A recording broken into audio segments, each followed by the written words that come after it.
Alright, welcome back everybody. We're just paddling out, or pedaling out I guess. That's the island. So we're north of the island today. The moment you hit water, about every 10 yards or so is about a foot of depth. That is why we brought the ice fishing transducer. There's a trick that I learned just this past weekend at Glacier. It should work for most pedal drive kayaks, as they're going to be the same. All right, so we've got our ice fishing transducer where I want it to be at. Obviously get the transducer out, and what we're going to do is we're actually going to put it in that little hole right here. For now, since I don't have a transducer that mounts onto these little tracks, that's the way I found they can use ice fishing transducer on a pedal drive kayak. And there we go.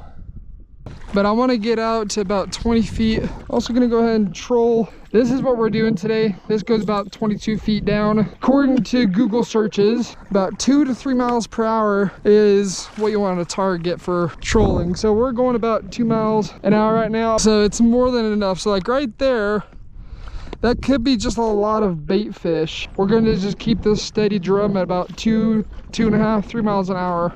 So one thing I wanted to talk about is just a really dumb mistake.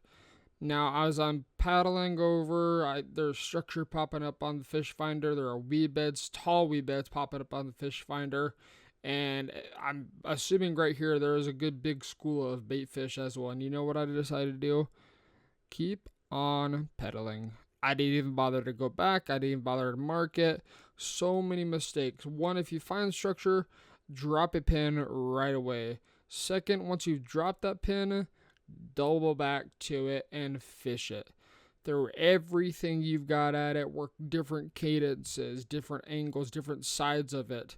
And just work it as much as you can. If you're catching nothing off it, maybe the fish just aren't feeling it that day, then move on to the next structure. But just don't forget to mark it for future reference and fish it before you leave it. Just two huge mistakes I made right here, especially trying to learn this lake. Right now there's a bunch of fish under us. Could be a bunch of bait fish. That's not a bait fish. It's something decent. A lot of activity though. Okay, we're on bottom. All right, we're just gonna jig. So another thing that I've learned today is jigging. It seems like summertime, you want to get really aggressive with it. Just try out different things, try out different cadences, different lures, and just maybe they want something really big that day. But don't just sit doing the same thing. If it's not working, you got to change it up. We got something. Oh.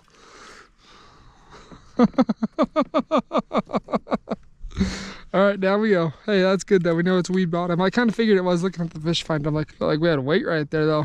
I don't know. We're gonna just throw stuff at them. I'm gonna go for a swim bait. I was talking to a guy.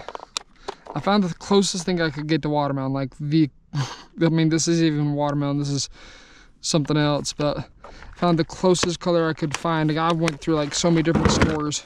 Just nobody has any watermelon colored swim baits. Now, Tom Boley, a walleye fishing YouTuber, the dude is just got so much knowledge to share. Gave some good advice for fishing walleye.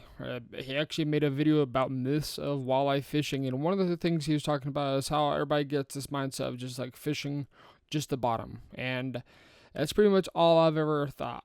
And he talks about fishing instead of on the bottom, because the walleye are on the bottom, fishing above them, whether it be the middle of the walleye column and just trying to get them to come up to hit your lure or to hit your minnow, whatever you're using, just to give that a try instead. So in the next video, I'm going to be trying, if I locate some fish, instead of just dropping it right in front of their face, maybe be a few feet above them and see if we can't get them to chase the lure up. Interesting, right there. That's really interesting. Could be just a bunch of bait. It's definitely not something large. It's not pike, it's not perch, it's definitely not perch even, because you get more solid yellow. It could just be a bait ball, but my throw net can only, I think, go like 15 feet, and we're like 17 feet of water right now. I wouldn't be able to reach them at the bottom. All right, we are back on whatever structure this is. I have no idea. I think what I'm gonna do is just let that sink to the bottom and just kind of bounce it off the bottom and just twitch it out, twitch it in.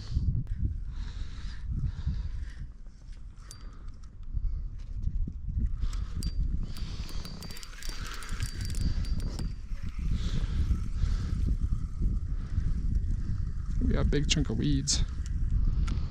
I hear a big old cluster. I want to thank you for watching. I'm brand new to walleye fishing, but every trip out is a chance to learn, and I'd love for you to be a part of it. If you want to follow along, pick up tips, and see how my trout background helps or doesn't in the world of walleye, go ahead and hit subscribe. Drop a comment too, because I'd love to hear your advice or stories, and together we can learn how to land some serious walleye. We'll catch you guys in next week's video.